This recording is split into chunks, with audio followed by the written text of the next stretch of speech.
Le procès de l'ex-première dame Simone Gbagbo, des personnalités proches de l'ancien régime accusées d'atteinte à la sûreté de l'État lors de la crise post-électorale a repris ce lundi matin au palais de justice. L'audience avait été suspendue vendredi dernier. La sécurisation des fêtes de fin d'année par les forces ivoiriennes se poursuit avec l'opération Mirador. Et c'est dans ce cadre que des éléments du Centre de coordination des décisions opérationnelles ont sillonné les zones à risque du district d'Abidjan. L'Airbus A320 d'Air Asia qui a disparu dimanche matin avec 162 personnes à bord entre l'Indonésie et Singapour s'est probablement abîmé en mer.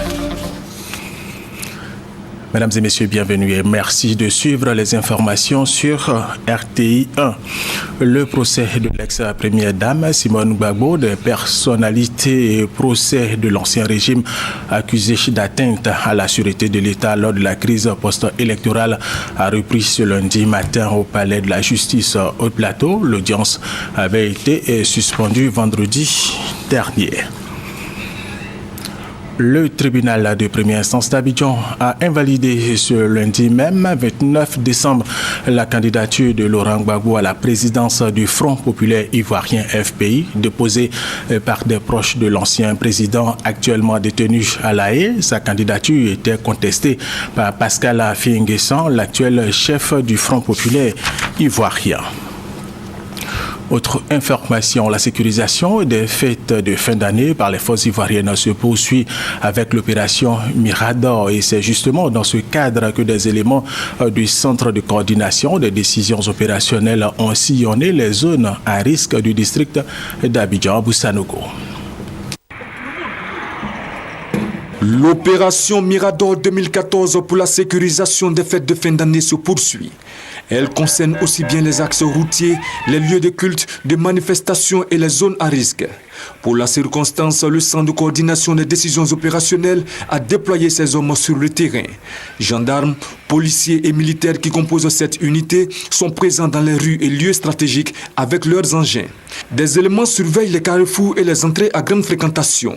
Afin de s'assurer de l'effectivité de la présence de ces hommes sur les sites retenus, le coordonnateur des opérations du CCDO, le colonel Youssouf Kouyaté, a sillonné les différentes communes du district d'Abidjan. Il était important pour nous, tout le commandement du CCDO, de faire une visite terrain pour voir si les consignes sont appliquées. C'est ce que nous avons fait ce soir. Nous sommes sortis, nous avons vu ce qu'on doit rectifier, on va le faire. Avec un effectif de 750 hommes répartis en 5 groupes d'intervention, ce corps de sécurité a dans un premier temps pour mission de surveiller la capitale économique et dans un second temps de sécuriser les sites stratégiques, de faire reculer le grand banditisme et lutter contre le racket. Et ce communiqué avant de poursuivre cette édition, la cérémonie de présentation des vœux de Nouvel An à son Excellence M. Alassane Ouattara, président de la République du Côte d'Ivoire, aura lieu le lundi 5 janvier 2015 de 9h à 14h30 au palais de la présidence de la République. Dans le cadre de la lutte contre la fièvre hémorragique à virus Ebola, Raymond Goudou Kofi, la ministre de la Santé, a félicité chez les populations pour l'application à la lettre des mesures de prévention arrêtées par le gouvernement. À Korogo, la ministre de la Santé et de la lutte contre le sida a fait le bilan de la sensibilisation contre Ebola. Charles Tatou, RTI Boaké. Les premiers cas de décès liés à la fièvre hémorragique à virus Ebola ont été enregistrés dans le mois de mars 2014 en Afrique de l'Ouest. Pour éviter la pénétration de cette maladie mortelle sur le sol ivoirien, des mesures de prévention ont été arrêtées par le gouvernement. Pour les faire appliquer par les populations, le ministère de la Santé et de la lutte contre le sida favorise des caravanes de sensibilisation et d'information sur Ebola qui sillonnent les différentes régions du pays. Après 10 mois d'intenses activités sur le terrain, Raymond Goudou Kofi fait le point. Nos postes avancés fonctionnent très bien, malgré ce qui a pu être dit. Tout est en place, nos agents de santé sont en place. Il y a une collaboration extraordinaire entre les agents de santé, les forces de l'ordre qui sont sur place. Je ne connais pas une seule personne en Côte d'Ivoire, dans le hameau le plus lointain, qui ne sache ce que c'est que la maladie à virus Ebola. Et cela aussi nous a aidés.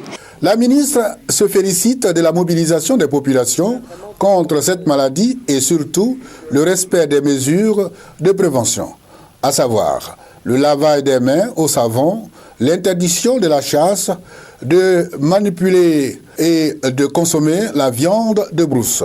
Cependant, Raymond Goudou Kofi exhorte les Ivoiriens à respecter toutes les dispositions arrêtées par le gouvernement. Les préfets nous accompagnent.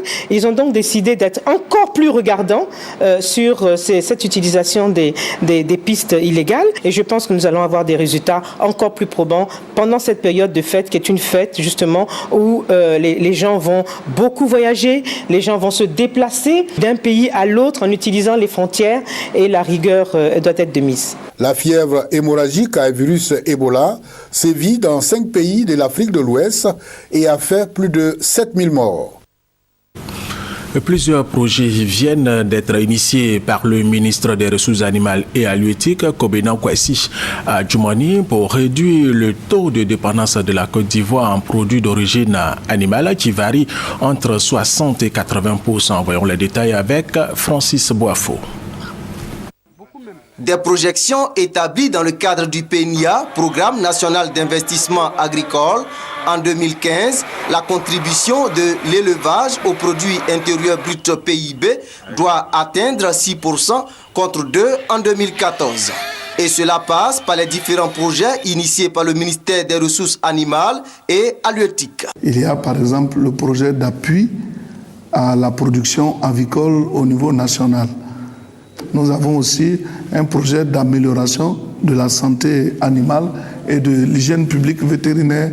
Et puis, nous produisons des alevins que nous mettons à la disposition des pisciculteurs, de tous ceux qui veulent faire l'aquaculture et autres.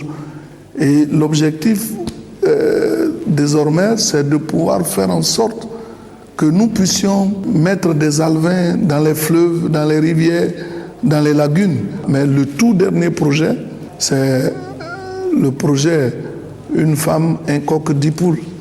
Le chef de l'État a bien voulu mettre à notre disposition un fonds de garantie de 400 millions pour servir de projet pilote. Si ça marche bien, ce fonds va être renforcé et nous allons pouvoir assurer l'autonomisation des femmes qui vont s'adonner donc à ce type d'élevage. Objectif, assurer la couverture des besoins nationaux en viande et produits d'élevage, selon le ministre Kobena Kwasi Adjumani. Les importations des produits d'origine animale en dehors des œufs représentent entre 60 et 80% selon l'Organisation des Nations Unies pour l'alimentation et l'agriculture, FAO. Le ministre des Eaux et Forêts, Babo Daré, a offert plusieurs engins à 2 roues à l'administration forestière dans la localité de Djekano pour lutter contre les incendies de forêt et les feux de brousse. Et nous allons suivre ensemble ce reportage de Kwadjo Kwame de RT Boaké. 12 motos aux directions régionales des eaux et forêts firment partie du don du président de la République à l'administration forestière pour sauvegarder le patrimoine naturel ivoirien. Pour le conseil régional du Bélier, cette richesse naturelle doit être préservée pour servir de cadre de réalisation d'activités agropastorales pour une saine occupation des jeunes. Des messages de sensibilisation et d'information des plus jeunes invitant les plus âgés à mettre un terme aux feux de brousse et aux incendies de forêt. La forêt, l'héritage naturel qui leur revient, s'étant rétréci comme peau de chagrin, occasionnant la misère et la pauvreté. Pour le ministre des Eaux et Forêts, le président de la République a pris la lutte contre les feux de brousse et les incendies de forêt à bras le corps. Les dégâts enregistrés au cours de la campagne 2013-2014 traduisent un relâchement au niveau de la vigilance à observer, aussi bien au niveau des populations que de l'encadrement. Nous sommes tous coupables. En 2012-2013, nous avions constaté une baisse des feux de brousse de 60%. Les statistiques citées plus haut nous montrent qu'il y a eu une remontée des feux de brousse, certes moins importante, mais représentant un frein à nos efforts. Agissons tous, dès maintenant, pour sauvegarder notre environnement, nos cultures et nos vies, pour bâtir d'ici à l'horizon 2020 une Côte d'Ivoire verte, verdoyante, alléguée à nos enfants. Des comités villageois redynamisés pour une nouvelle vitalité de la forêt ivoirienne. La sous-préfecture de Kokumbo dans le département de Toumoudi a organisé une journée dénommée la journée de la jeune fille. Et cette journée a consisté à sensibiliser les parents à la scolarisation de la jeune fille dans cette localité de la Côte d'Ivoire. Honorine Kakoubla, Agnégori. Lutter contre les grossesses en milieu scolaire et l'exploitation des enfants demeure des priorités majeures pour la sous-préfecture de Kokumbo dans le département de Toumoudi. C'est pourquoi elle a organisé une journée dédiée à la jeune fille. Cette cérémonie qui nous réunit ce matin revêt à nos yeux une importance capitale. Car il s'agit bien de susciter un espoir à ces enfants, victimes des aléas de la vie. À cette occasion, les meilleurs élèves du CP1 au CM2 de toute la circonscription ont été récompensés, ainsi que les enfants démunis. Libérer nos amis nous rejoignent à l'école. Ce travail qui comporte beaucoup de risques, bien de scolarisation, voire la mort. La Guatabé, Yaya Touré, voiture droit, déposez les outils. À partir d'aujourd'hui, vous retournez à l'école pour toujours. Ces dons ont été possibles grâce à plusieurs donateurs, principalement le capitaine du groupement des sapeurs-pompiers de Yamoussoukro et l'ONUCI. Le conseil régional du Gontougo poursuit la réalisation de ces projets au profit des populations. Aujourd'hui, la plupart des villages de cette région disposent d'écoles primaires et la sous-préfecture de centres de santé et de collèges. Le constat de Kwasi Mamadou. Les élèves de Pinda Boroko dans le département de Bondoukou pourront désormais suivre les cours dans de meilleures conditions. Ils bénéficient de 3 nouvelles salles de classe plus un bureau, des infrastructures modernes pour encourager la scolarisation de la jeune fille. L'initiative est du conseil régional du Gontougo qui fait de l'éducation une priorité. Ainsi, plusieurs écoles primaires et des collèges ont été construits ou ont vu leur capacité être renforcée. C'est le cas de Yezimala où le président du conseil régional, Ignace Kwasi Kosonou, et son équipe ont réalisé un bâtiment de 3 classes avec bureau. Au total, pour cette année 2014, ce sont 35 salles de classe, 10 logements de maîtres et 2 centres de santé qui ont été construits. D'autres en cours de réalisation seront livrés bientôt, a rassuré le président du conseil régional au cours de sa tournée de suivi des chantiers. En plus des écoles et des centres de santé, le conseil régional s'est engagé dans le reprofilage lourd des routes. Ces différents projets ont été présentés au cours de la 3e session 2014 du conseil régional du Gontougo. Pour cette session, les conseillers ont adopté le budget primitif 2015 qui s'élève à environ 1 milliard 400 millions de francs CFA, dont 115 millions de francs CFA destinés au financement de projets de jeunes et de femmes. Des fonds qui seront mobilisés à travers l'institution des taxes régionales sur tous les commerces. La région du Bafing, située au nord-ouest de la Côte d'Ivoire, retrouve le sourire avec la réalisation de plusieurs projets de développement engagés par le conseil régional de cette localité qui est aussi actif. Et nous allons rester avec Kwasi Mamadou. La 3e session ordinaire du conseil régional du Bafing a été l'occasion pour le président de cette institution et à son équipe de faire le point des activités déjà menées au profit de la population. La Synode du Monde a saisi l'occasion pour sensibiliser ses administrés à adhérer à l'appel de Daoukro, car selon lui, cette décision du président Henri Konan Bédié est la confirmation de l'ambition des adeptes de Feu Félix Houphouët-Boigny, à savoir faire de la Côte d'Ivoire un pays prospère et développé dans les années à venir. Membre du Monasco RHDP, la Synode du Monde a demandé à ses parents d'être ses porte-voix auprès de toute la population pour accorder un second mandat au président de la République Alassane Ouattara en 2015. Il justifie cette décision par les actions de développement déjà engagées dans la région du Bafing, notamment la politique de lutte contre la pauvreté, la construction et la réhabilitation de plusieurs infrastructures scolaires et sanitaires, avec le reprofilage de toutes les routes de la région, plus de 20 ans après les derniers travaux. Après Wadinou et Touba, la Synode du Monde et son équipe mettront le cap sur d'autres localités de la région du Bafing. Sa Evaris, c'est le nom du maire de Bangolo, ville située dans le Gaumont à l'ouest de la Côte d'Ivoire. Il a été investi la semaine dernière. Témoin F. Boué, Franck Quadio. Bangolo, ville située à l'ouest de la Côte d'Ivoire dans le Guémon, amorce difficilement son développement suite à une longue période de crise. Et justement, Évariste C., le premier magistrat de cette commune, est investi. Nous sommes un département de 86 villages avec une seule commune. Et donc aujourd'hui, c'est une responsabilité que tout le monde gère. Une cérémonie placée sous le signe du rassemblement de l'union et du développement de Bangolo. Le parrain Téné Brahima Ouattara exhorte les populations à s'impliquer pour la réalisation des défis de l'émergence. Ce département a beaucoup souffert des crises successives qu'ont connues la Côte d'Ivoire. C'est vrai que nous avons été à un moment séparés les uns des autres. Mais nous avons, depuis, je dirais, 4 ans, renouer avec notre histoire commune qui est donc de rassembler tous les enfants de Côte d'Ivoire. En marge de la cérémonie, une ambulance, dont du programme présidentiel d'urgence et 100 tables à bancs ont été offerts. Le chef du village de Lokaté à Franc-Adjé lui a été intronisé ce week-end à la place publique du dit village, situé à 10 km après Bingerville. Et Lokaté a connu une affluence des grands jours, nous dit Ali Diarasouba et Kwasi Mamadou. Afran Adjé est le nouveau chef du village de Lokaté, un village de la sous-préfecture de Bingerville. Il est investi après plusieurs années de tergiversation à la tête de ce village. Aussitôt aux affaires, Afran Adjé affûte déjà ses armes, chasser les démons de la division et de la haine pour que les fils et filles de Lokaté se redonnent la main, avec en ligne de mire le développement local. Tribune choisie par le parrain de la cérémonie Hiensier de traduire sa joie pour cette nouvelle page qui s'ouvre. Aujourd'hui, la Côte d'Ivoire sort d'un moment difficile. Le pays est assez fragile. Il s'agit justement de, par ces liens-là, de cimenter notre relation. Moi, je suis du Nord, c'est les gens, c'est le peuple du Sud. Je suis ici avec des peuples abourés. Là-bas aussi, je suis membre de la génération. Et ça traduit le vivre ensemble tant souhaité par le président de la République. Le nouveau chef de Lokaté, Afran Adjé, a reçu son arrêté nominatif lui donnant le plein pouvoir pour mener à bon port le bateau et Lokaté. Tous les intervenants à la tribune ont repris en chœur les messages d'union, de solidarité et de vivre ensemble, gage de tout développement et de paix.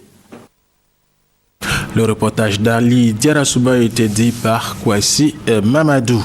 La Caritas Côte d'Ivoire a tenu son assemblée générale ordinaire à Bangoro. Cette rencontre a été marquée par la validation du rapport moral et financier de l'exercice 2014.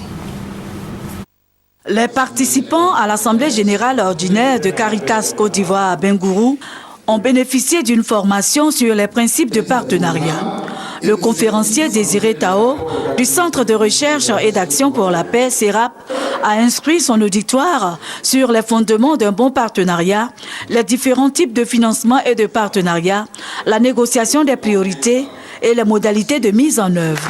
Il s'agissait de renforcer les capacités des participants à l'Assemblée générale pour leur permettre d'être à l'aise dans la conduite des relations de partenariat avec les organisations tant nationales qu'internationales.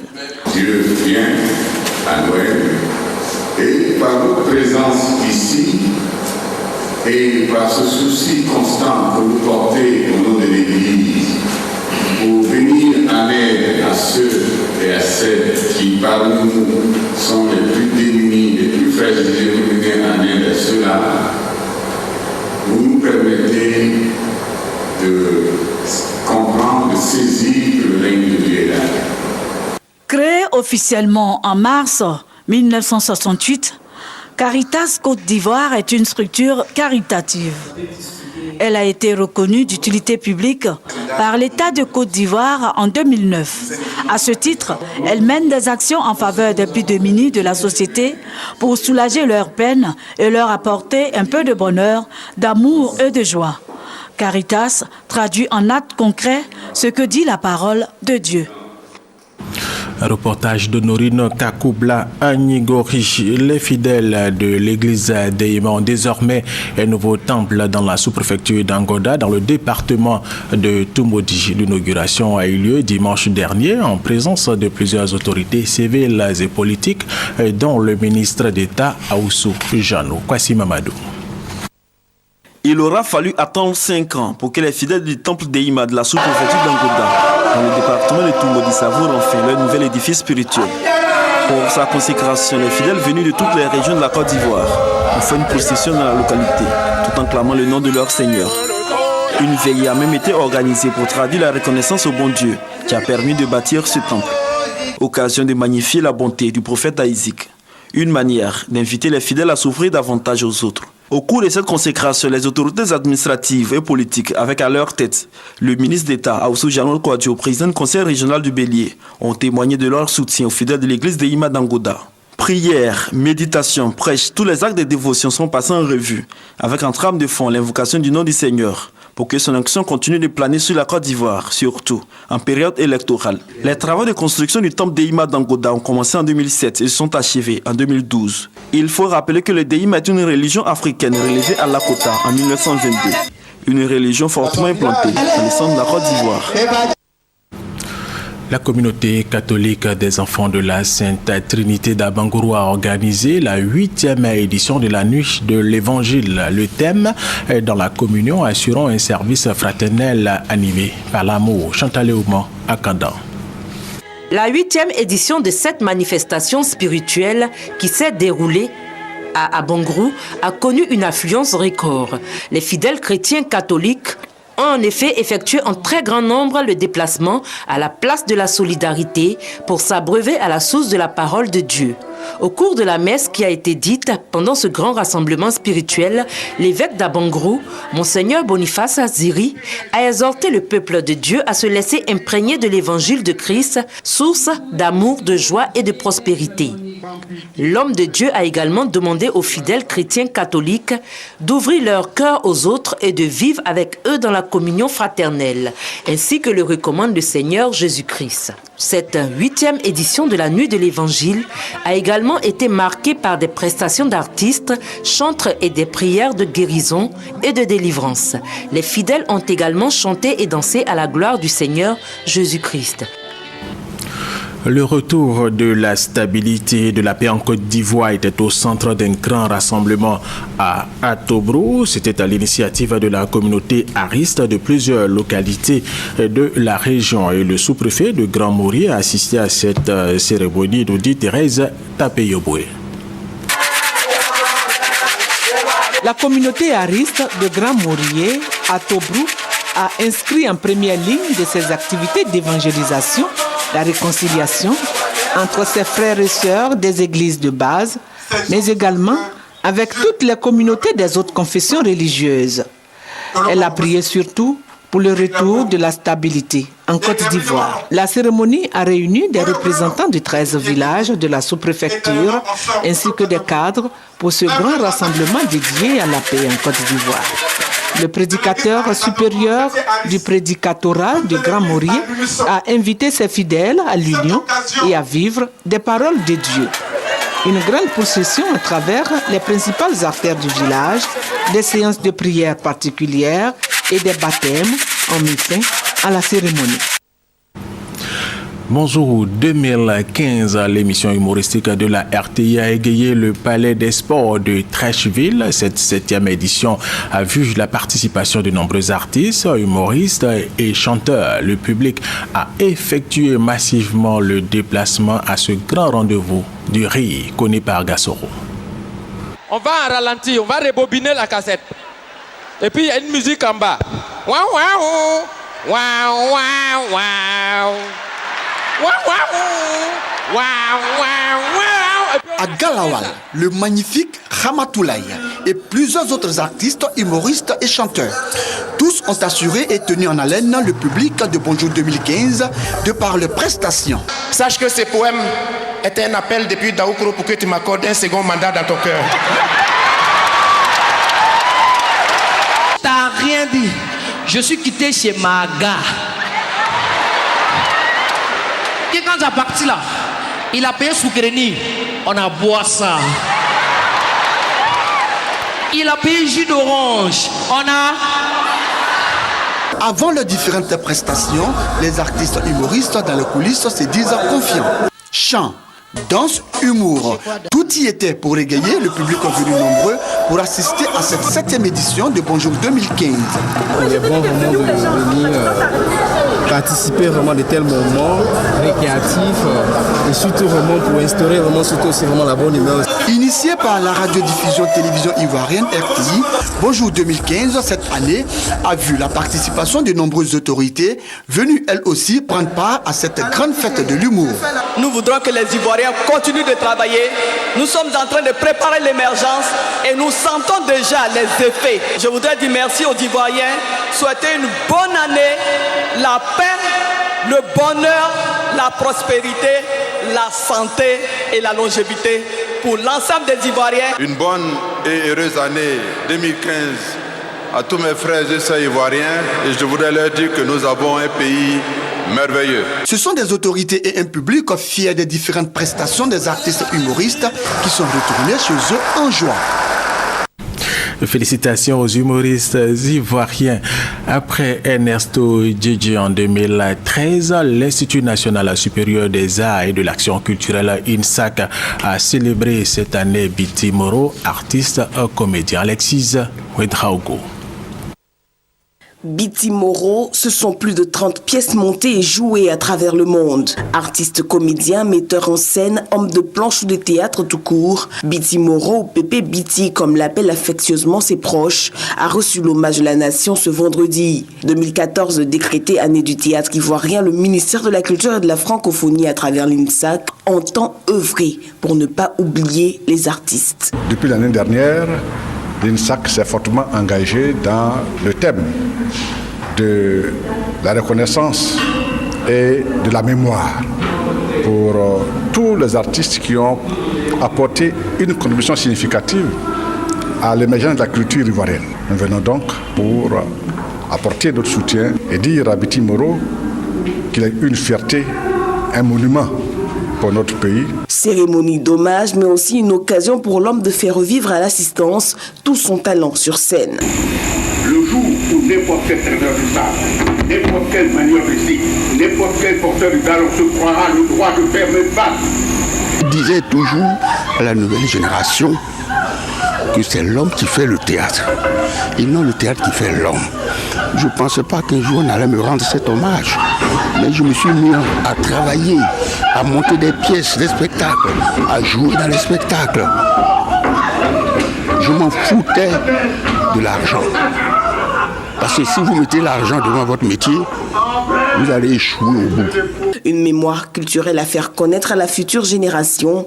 Notons qu'à cette cérémonie, le ministre de la Culture avait à ses côtés celui de l'enseignement supérieur, une manière de témoigner l'engagement du gouvernement à soutenir les artistes en Côte d'Ivoire. Et c'est la fin de cette édition. Merci de l'avoir suivi. Restez avec nous sur RTI 1.